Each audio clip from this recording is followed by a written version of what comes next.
मधुमक्खियों को एक नहीं बल्कि कई नाम दिए जा सकते हैं। उन्हें बेस्ट इंजीनियर कहा जा सकता है, बेस्ट आर्किटेक्ट कहा जा सकता है। वह पर्यावरण प्रेमी हैं और किसानों की मित्र भी हैं।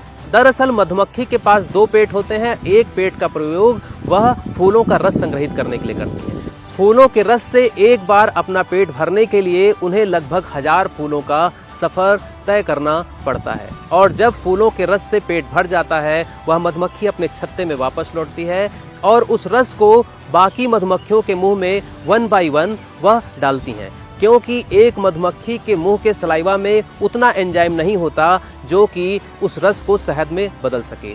इस प्रक्रिया को लगभग 100 मधुमक्खियां करती हैं, तब जाकर वह शहद का रूप लेता है। उसे छत्ते में बने छोटे छोटे बॉक्सेस में भरा जाता है और उसके बाद मधुमक्खियां पंख हिला हिलाकर उसमें मौजूद पानी को वाष्पीकृत करती हैं। तब जाकर कहीं ऐसा शहद तैयार होता है जो हजारों सालों तक सुरक्षित रहता है।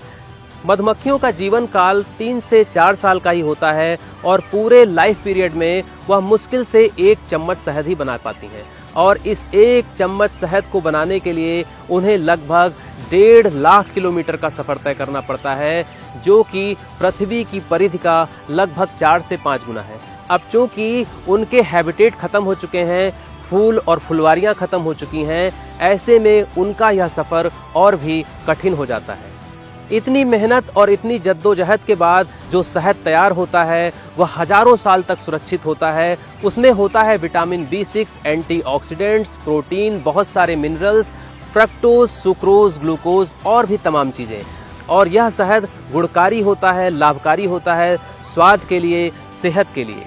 मधुमक्खियां सिर्फ शहद बनाने का ही काम नहीं करती, बल्कि शहद बनाने के सफर में वह हजारों फूलों पर बैठती हैं और परागण करती हैं, पॉलिनेशन करती हैं। पॉलिनेशन से ही पौधों में फर्टिलाइजेशन होता है, पौधों की वंश वृद्धि होती है। तो एक लिहाज से यह किसानों की मित्र भी होती हैं, पर्यावरण प्रेमी भी होती हैं।